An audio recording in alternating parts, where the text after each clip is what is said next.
Thank you all for joining us today for this important conversation, Unlocking Pathways to Wealth, Mergers and Acquisitions for Black Women Entrepreneurs.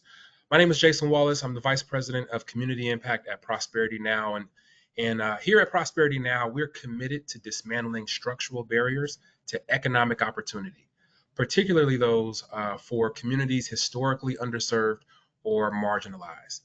So, in today's webinar is part of Prosperity Next, a new initiative we launched this past September in partnership with Change Machine and Credit2. This initiative aims to leverage tech and innovation to expand financial access through partnerships with community development financial institutions, or CDFIs, and organizations like those joining us today. During today's webinar, we will share insights from Prosperity Now's latest report, Merger and Acquisitions, a Pathway to Wealth Building for Black Women Entrepreneurs in Retail, developed in collaboration with the Enterprise Center and Vermont Slauson Economic Development Corporation. We'll also provide actionable strategies for Black women entrepreneurs to leverage mergers and acquisitions for sustainable growth. We'll also introduce Credit2's newly developed AI-powered tool designed to empower Black women exploring M&A as wealth building strategy, as well as explore Change Machine's Transform framework, which is a tech-driven approach to help CDFIs offer scalable financial coaching to their small business clients. I want to thank you again for joining us today for this amazing conversation we're about to have. As well as your commitment to advancing economic prosperity for all. Now I'm going to turn it over to Olivia Harp to get this conversation started. Thank you, Jason.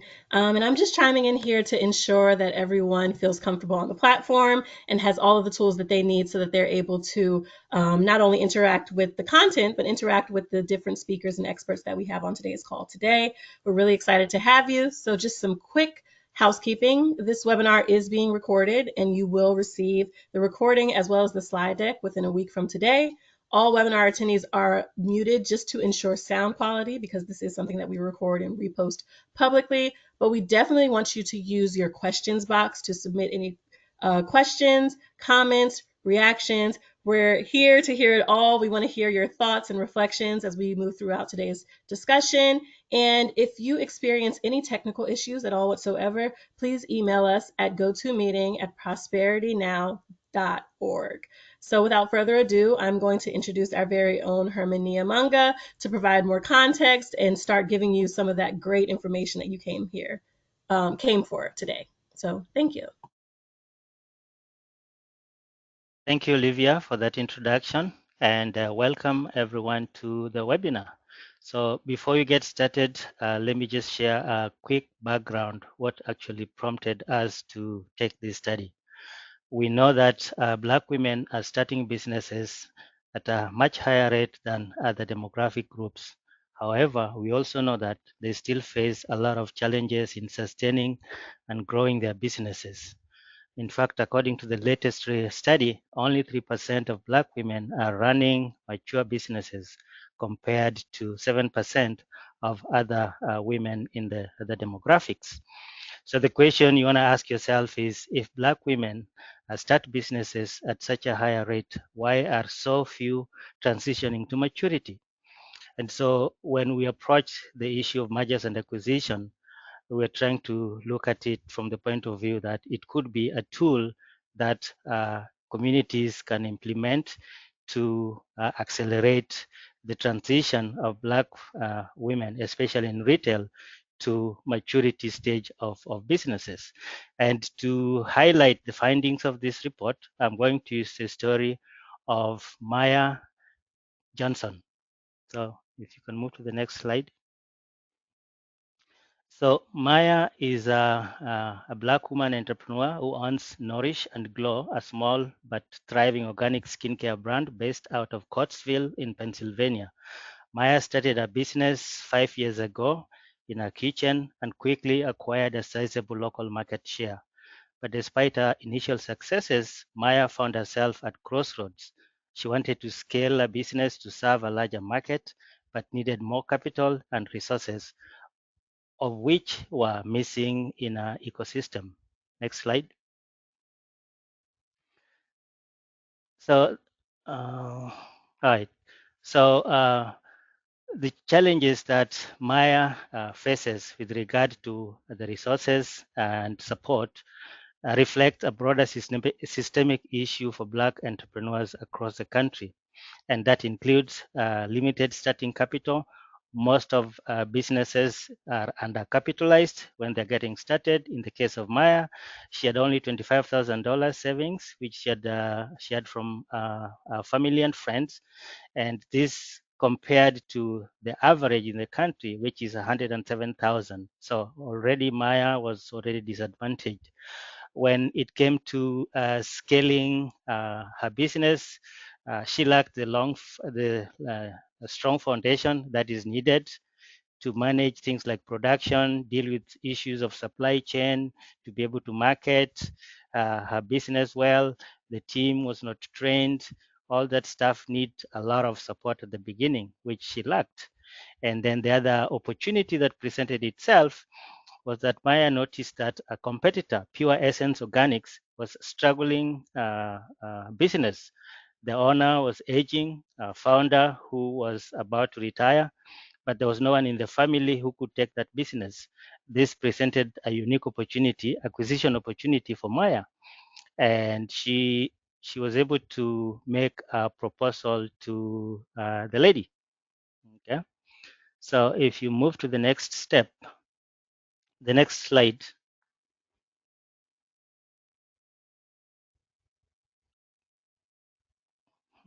Slides are messed up. Okay.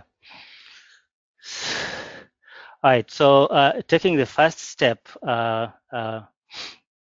Maya needed to gain independence. Okay. And so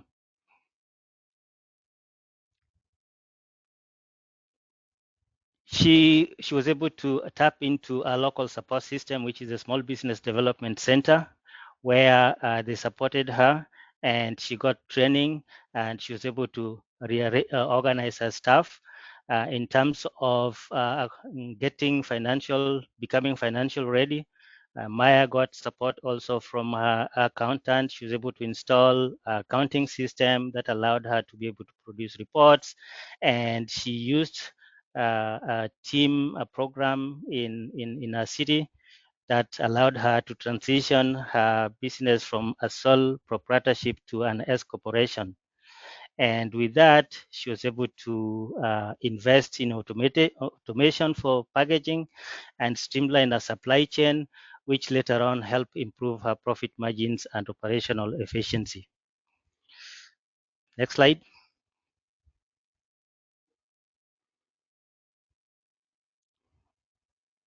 Okay, so with that readiness, Maya approached one of the owner of Pure Essence Organics with a proposal to acquire the brand.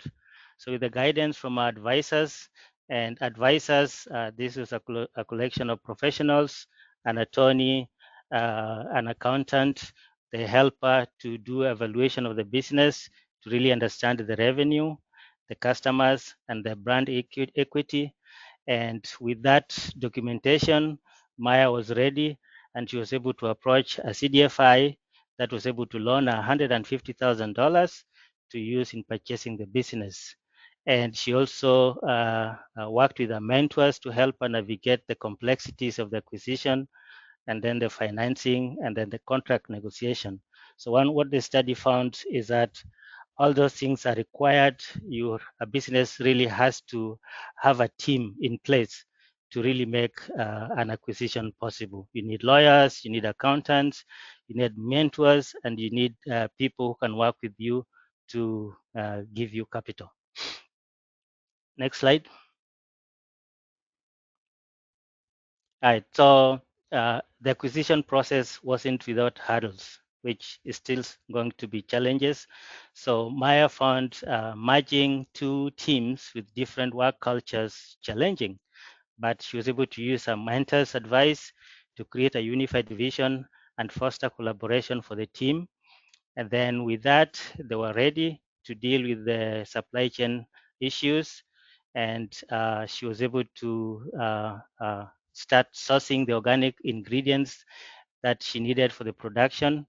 She installed new systems that allowed her to adapt quickly and be able to produce products and get them to market in time.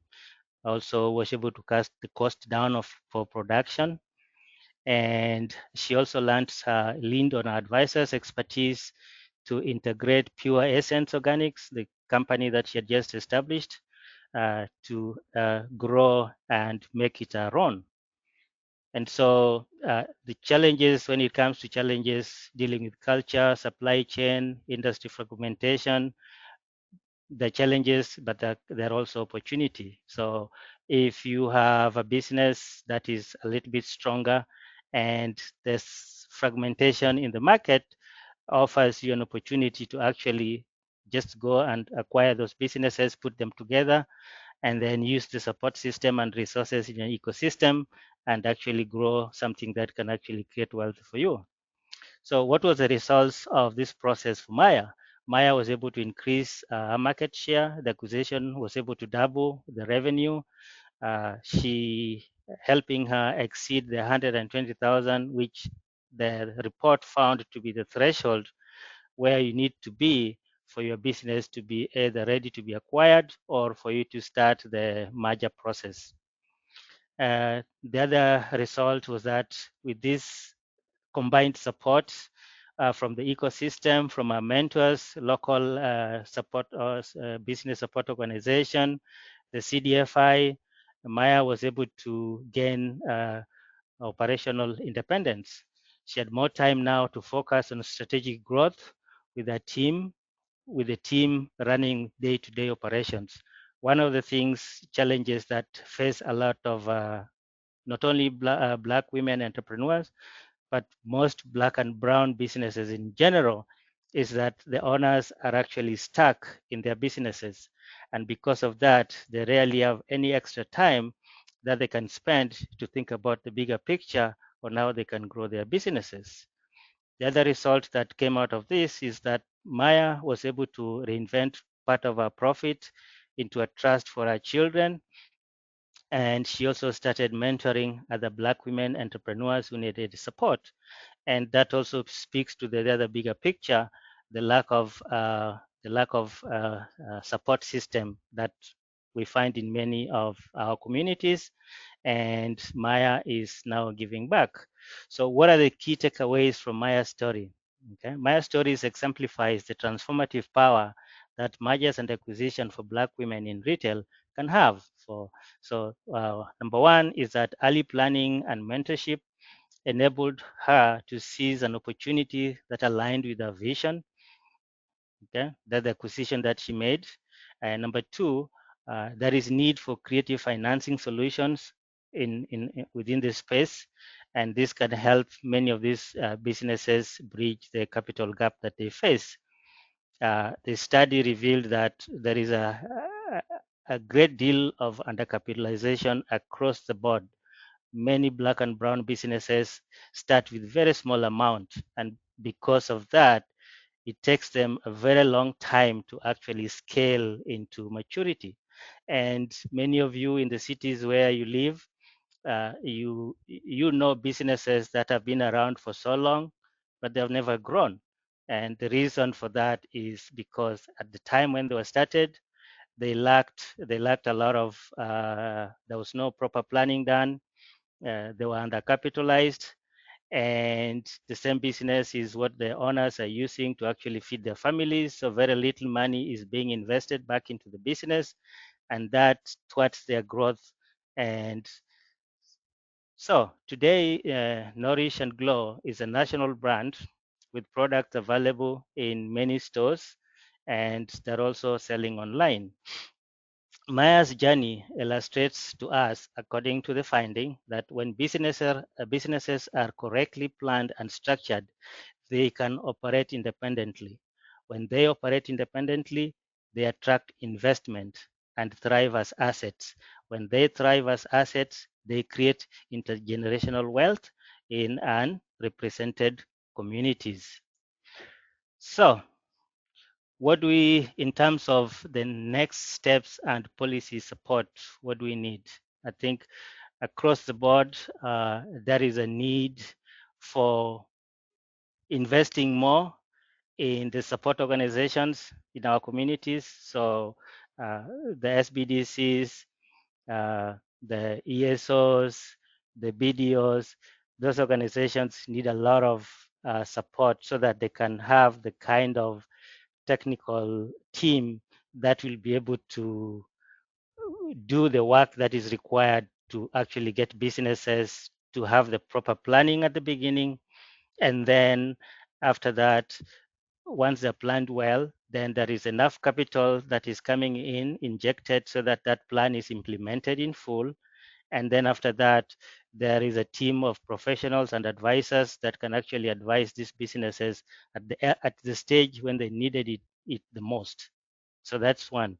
So training staff on mergers and acquisition, valuation, and financing. Those are things that it might not be very possible to train staff in all the ESOs to do that. But if cities and organizations can set special funds that can tap into the professional expertise outside and create a team and just focus on mergers and acquisition as one of the channels through which we look at economic empowerment, then that will be a good way to go. The other thing is having a culturally informed mentors networks. So that is something that is also can really help. In terms of policy, I think the greatest thing we're finding was finding this idea of having special purpose credit programs. So your CDFIs and even crowdfunding. You can also talk about tax incentives or grants that are made available. And the funders who are listening here is if you guys can make more money available to CDFIs, then maybe some of the CDFIs can actually create special vehicles specifically focused at looking at mergers and acquisition. And the other thing that organizations that are focused in this work can start thinking about is thinking of, okay, if each city can actually set up a mergers and acquisition program where all the other organizations working, supporting small businesses, if they identify a potential candidate, then that entity, so if you're in Philadelphia, let's say it's the Enterprise Center, then the Enterprise Center can be funded and have the technical expertise that is lacking to be the focus, the hub where any potential business that need mergers and acquisition can go to. That will be a good move. And with that, I think now we are transitioning to our panel. But before that, I think there's a poll question.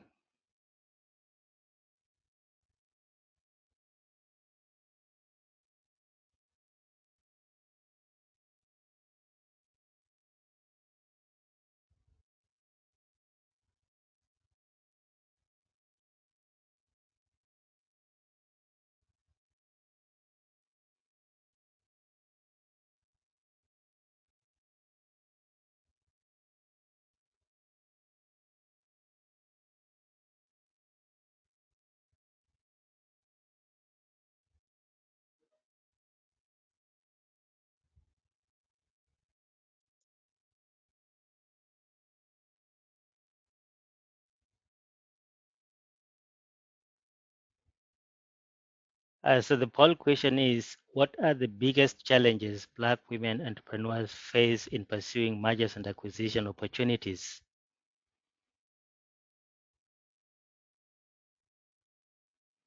The options to choose from are limited access to capital, lack of mentorship and networks, limited access to legal resources, and restrictive policies and banking requirements.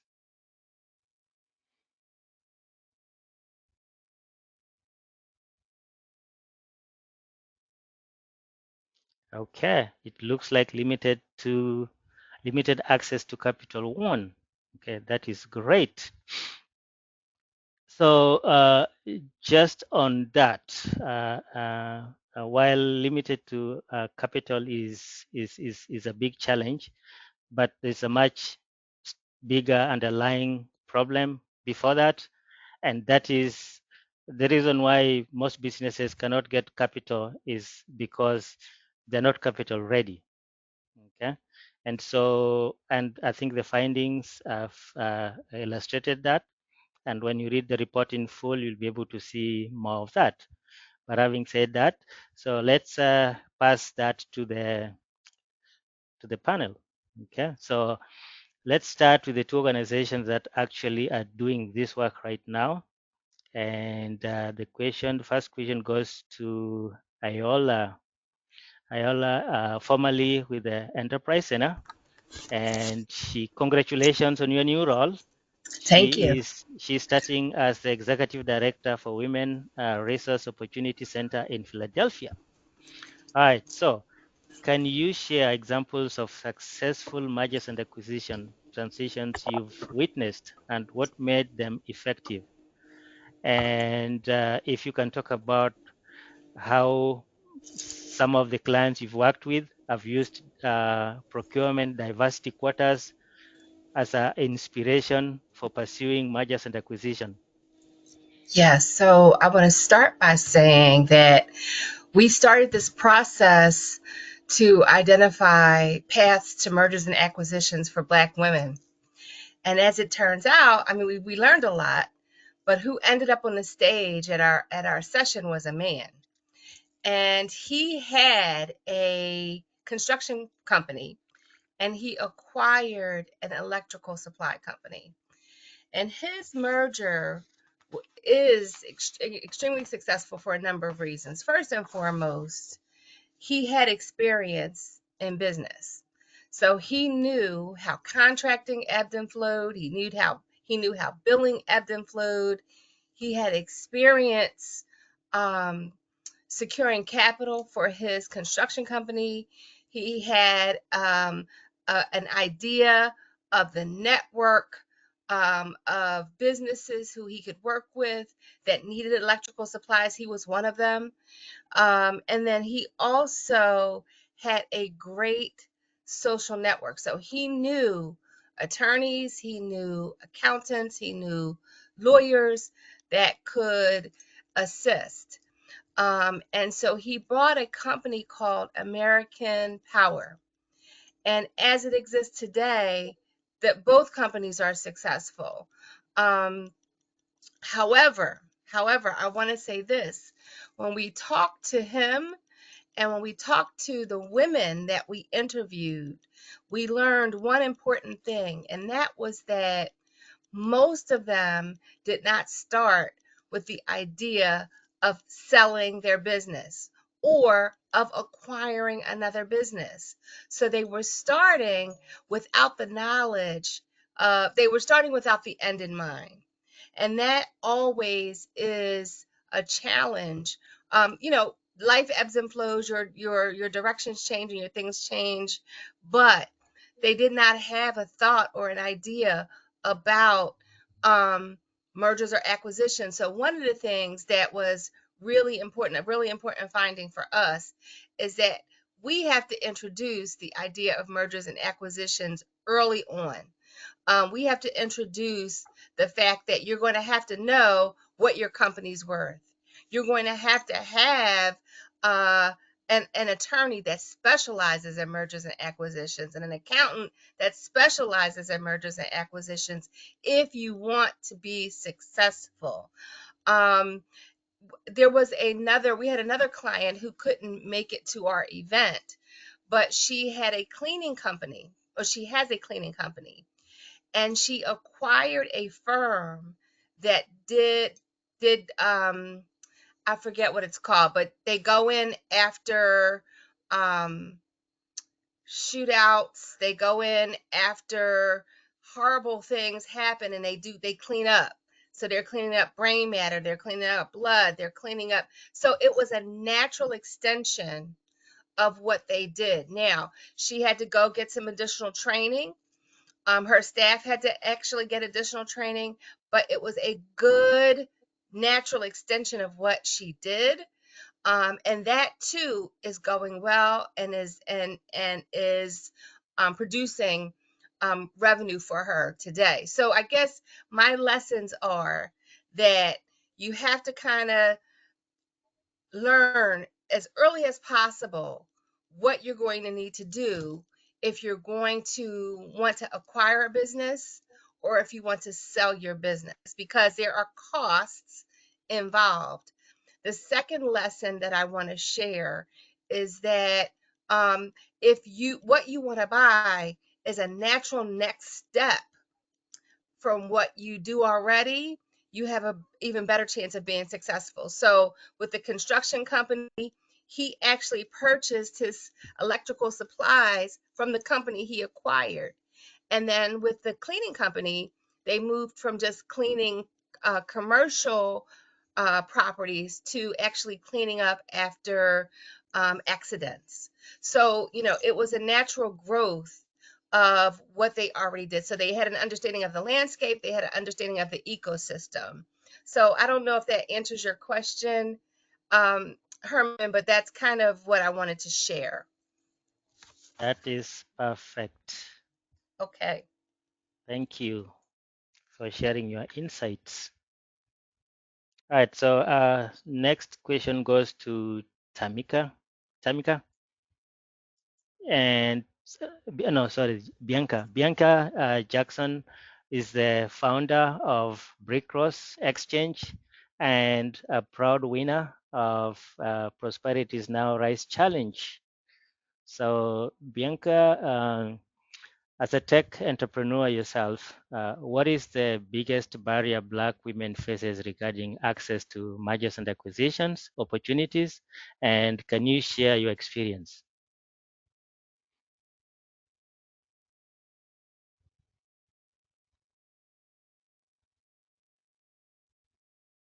Okay, Bianca is not with us. Okay, all right. So I will go to Quentin Strode, who is the executive director of Vermont Lawson Economic Development Corporation, and one of the organizations that collaborated in this study. So, Mr. Quinn, from your perspective, what are the most critical systems entrepreneurs need to establish early on? I know currently even after the collaboration ended, you've been doing a lot of work in this space. So if you could just share with us. Yeah, so similar to Tamika, we were given a grant from Prosperity Now by way of Walmart, and we started to build on a process around mergers and acquisitions for Black women-owned businesses, which actually now has grown to Black and Brown women-owned businesses. We haven't actually launched yet, but we have, basically done all the work to get us set up to do what we need to do. Herman, in answering your question, I think a lot of it has to do with the training piece of it and kind of the steps of what you have to go through to successfully complete a merger. So a part of what we were charged with was creating a curriculum around mergers and acquisitions, which we did. And we worked with the University of Southern California here in LA and actually came up with sort of the basic 8 steps of what you would need to look for as a business owner in actually acquiring a business. Secondary to that, we created a tool to help our entrepreneurs or our clients understand mentally if they were ready to take on an acquisition or a sale. So our program is called SOAR, SOAR, Sell or Acquire Readiness. And as Iola talked about, as a part of that ecosystem, the training piece is the most important. Mentorship is a part of it as well.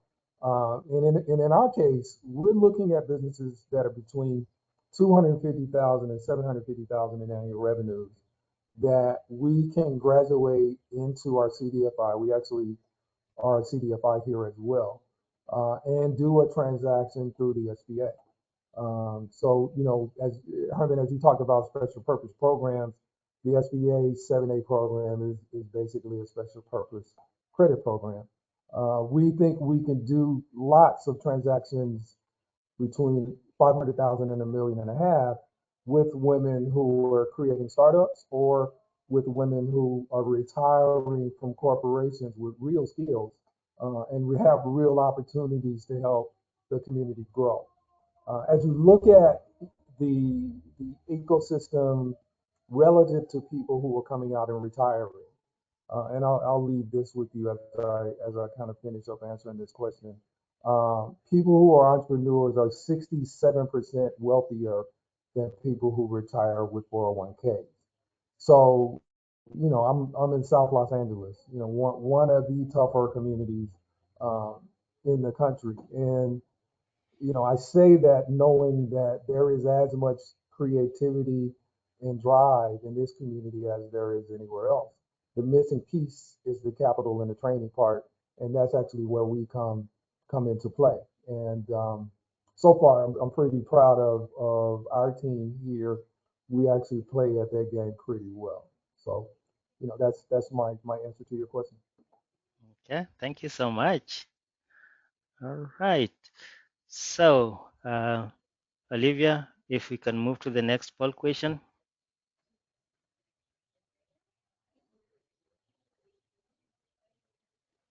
All right. So, how can technology best support you in pursuing mergers and acquisition opportunities?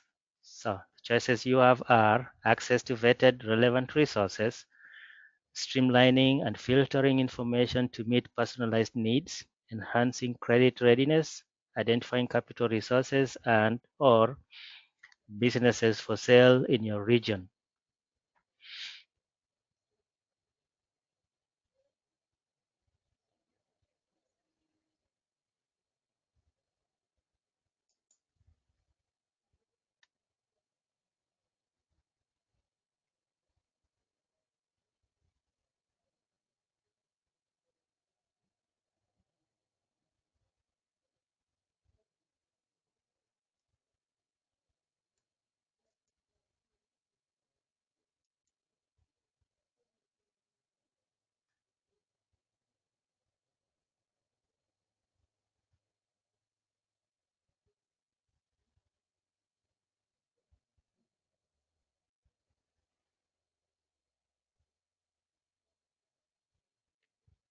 Option B.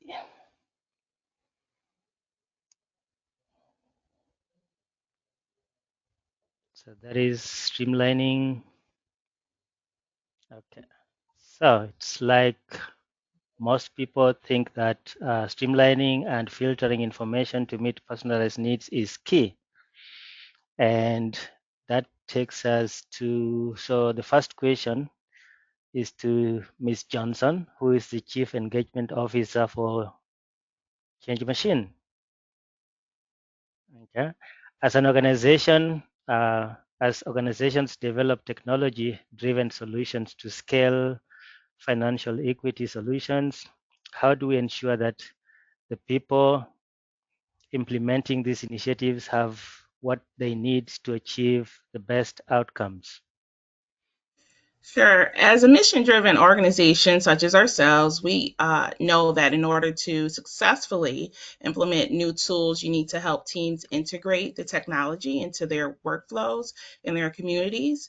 And this requires a strong relationship, a strong leadership, intentional and also intentional change management strategies. For us in particular, this meant that in addition to building training tools for Change Machine's financial coaching platform on topics like credit access, debt management, and savings goals, we also prioritize building out our transform framework to help CDFIs and other mission driven organizations to effectively integrate this new technology and achieve meaningful outcomes for their clients.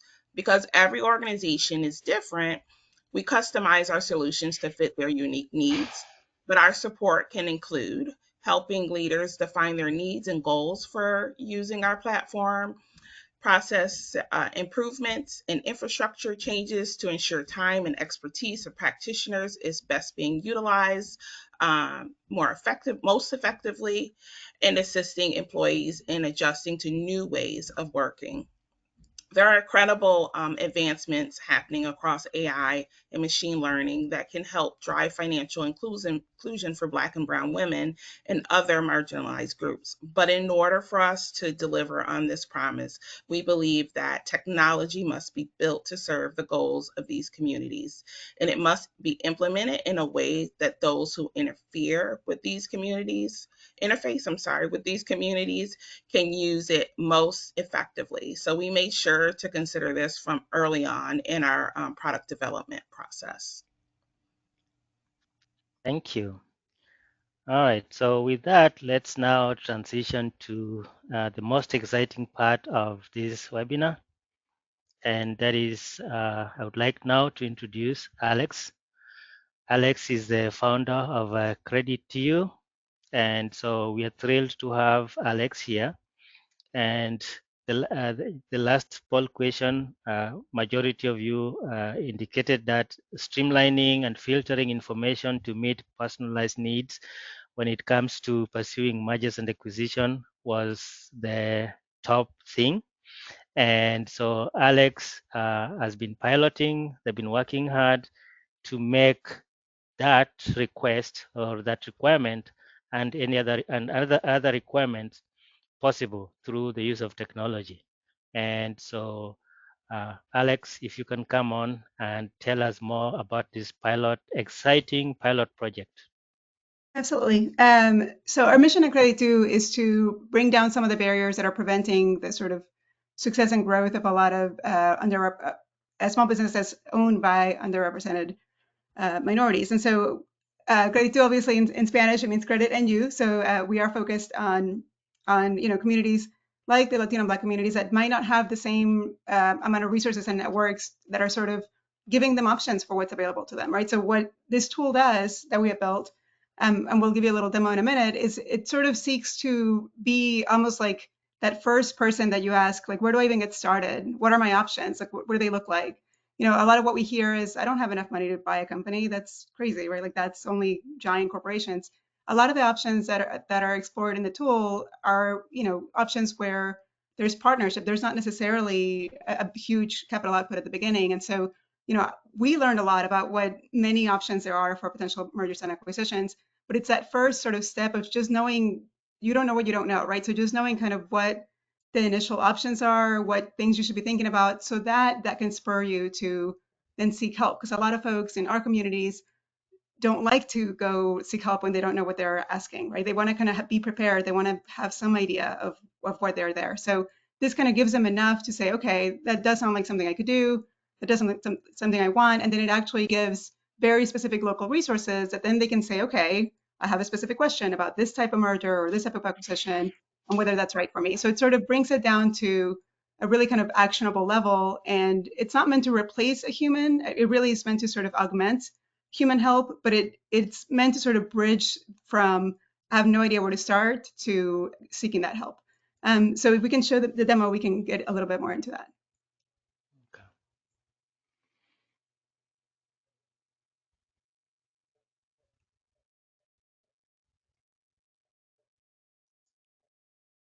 Hi, and welcome to the sneak peek of the M&A information tool for small businesses considering growth through acquisition. The tool consists of a series of AI-powered modules that help small business owners determine whether M&A might be a good path for them, what options they might have in terms of structure, and where to get additional help. So for example, this first part of the tool gathers information on the small business owner's risk appetite in entering into a potential acquisition and their goals, and then provides different options for how such an acquisition could be structured, what the structure looks like, and why it might be a good fit for their circumstances. This next part gathers information on the specifics of the small business. So in this case, let's say that I have a direct-to-consumer retail business, and my goal is to increase market share. So the tool will provide basically pros and cons on why this could be a good option for me, what might be some potential drawbacks, and how to explore the idea further. And on that note, for folks that are interested in pursuing it further, this next part of the tool provides hyperlocal resources that serve small businesses in their area. So for example, if we use my hometown of Corpus Christi, Texas, it will give me organizations that work with small businesses on this kind of project, a little description, as well as a link to their organization. Like all parts of the tool, this particular resource is customizable. So if we were working with, say, a CDFI that wanted to include their resources or their partners as potential first options, we can very much direct the tool to consider those first and then make others available. Thank you for your time. Thank you. All right, so we have questions here from the audience. And the first question, which I'll pass to the panelists, is the question was, I would like to know what the panelists think. What are some of the major barriers that Black women face when accessing mergers and acquisition opportunities? That's number one. And then second one is, what advice can you offer about patience and staying power before a new business may make a profit? So let's start with the first one. And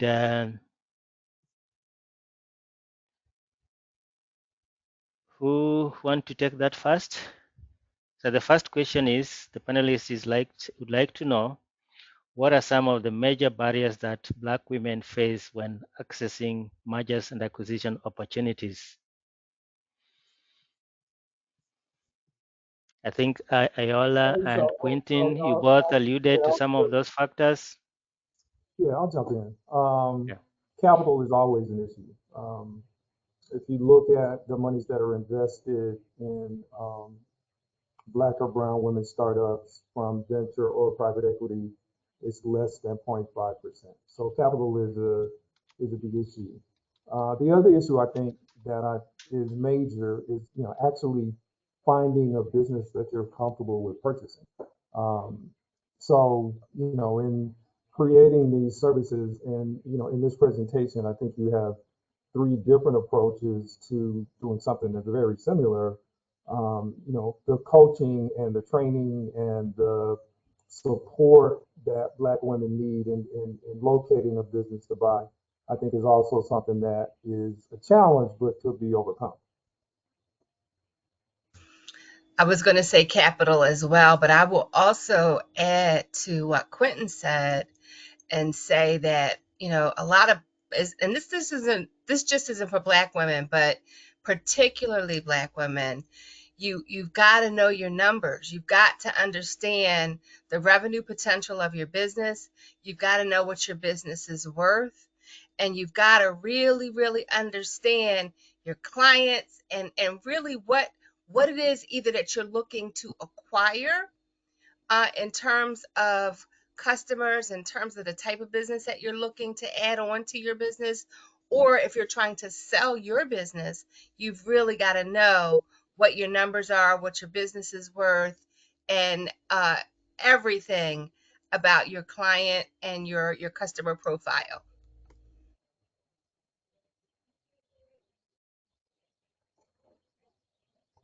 Yeah. All right, so let's go to the second question, which is, what advice can you offer about patience and staying power before a new business may make a profit?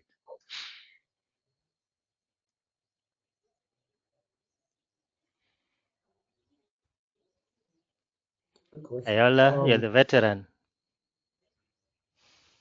I mean,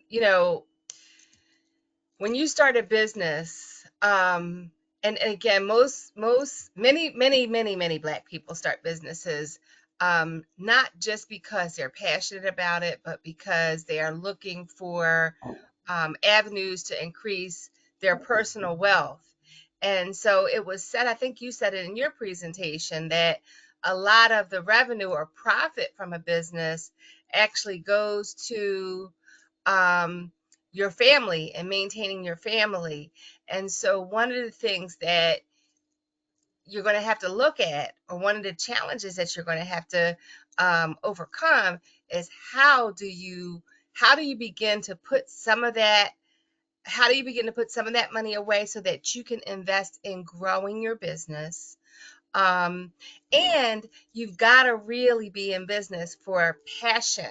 You've got to like what you're doing, because you're not going to have the staying power when people tell you no, and when doors are slammed in your face, and when the loan officer says no. If you're not passionate about what you do, you don't have 2 feet in it, it's going to be harder to maintain and stay the course. Yeah. And the only other thing I can add to that is the time before you reach the burnout. So there are stages as a business owner that you have to go through. You have the great idea, you launch your business. Okay, that phase is just about mastering. So mastering, understanding your business, and what this report revealed to us is that early preparation, when you have to build the systems. Once you build the systems, then the next thing is training a team, the team that can take over from you. And then once you have a team that is trained, then now you can delegate. At that point, the burnout, that's the point when, as a business owner, you can actually take time off, and the burnout will fade away. And so when you are starting, if you can plan that way, okay, then you know that it's going to take me 2 years or 3 years to achieve the level where now I am able to delegate. Okay, then the issue of patience and whatever might not come in. Okay, so it's just it has to start with the day you think of starting a business. Okay, that planning is critical. And most of the time we jump the process of actually mastering and documenting our processes and building that foundation, the infrastructure that you'll need to fuel your business to growth. Without that, the burnout is definitely going to be there, because it's going to catch up with you. All right, And so Hermie, we if I have, can, oh, sorry, go ahead. yeah, If I can no, just weigh sure. in, as you know, startups are infamously really slow to build a profit, right? We go for years and years before having a profit. And so one of the things that happens a lot, particularly for Black and brown owned startups, is we get scrappy, right? A lot of us have had to be scrappy in our personal lives. So a lot of what we talk about when we talk about mergers is, you know, when we think of mergers and acquisitions, we think again of corporations. There's a lot of things that companies do to support each other. So to share resources, to share employees, to share costs. And so one, you know, famous example here in Charlotte, where I live, is companies that share their employees and their resources in the winter. You know, lawn companies that do a lot of work in the summer but don't have a lot of winter work will then share those resources, employees and other equipment, with companies that do Christmas light installation and snow removal and leaf removal, right? So they kind of get scrappy with other companies that are also struggling, might also not be making a profit, to cut down their costs in creative ways. And so I think one of the things we're going to aim to do with Prosperity Next is kind of make that scrappiness broader and sort of give people ideas for what are some scrappy solutions that other businesses have tried. You know, buying circles is a popular one, you know, getting economies of scale when you're buying products for a business. And so I hope that, you know, a lot of the work we can do is kind of getting that almost like oral history of how people have made it through that hard period and making it more known to others. Thank you. All right, so the third question here is, in your opinion, what are some mergers and acquisition myths that should be addressed or disproven?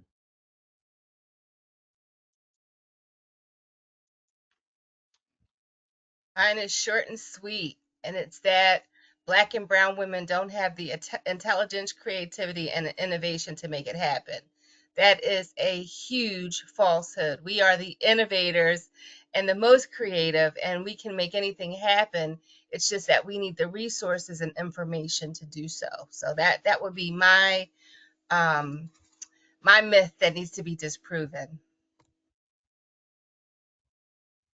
And I couldn't agree with that more. So I think I said it in my presentation. We are just as creative and innovative and hardworking as anyone else out there. We just don't have the access to capital that other communities have.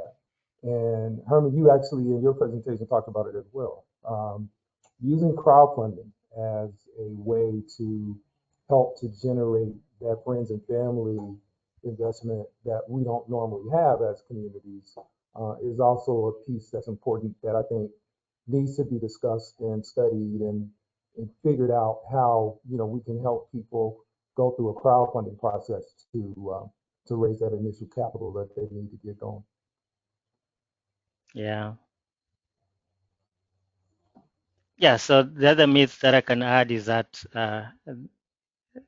many people believe that mergers and acquisitions are deals that are supposed to be successful. There are many cases where they've failed. Okay. There are those who believe that bigger deals are better than smaller deals. That is also not true. Okay.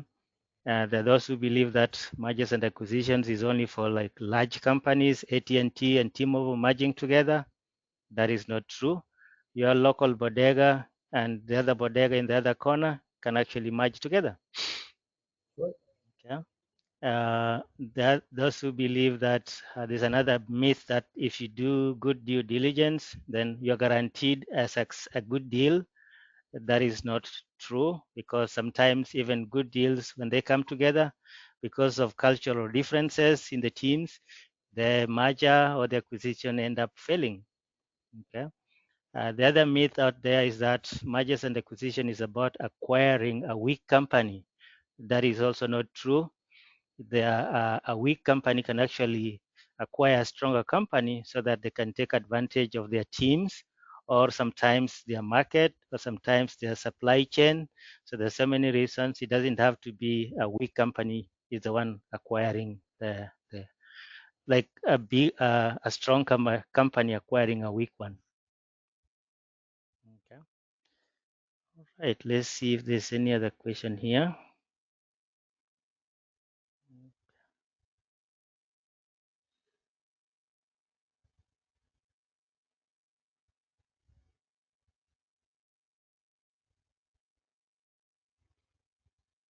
Okay, so if there are no any other questions, the report is available. I think Olivia shared the link.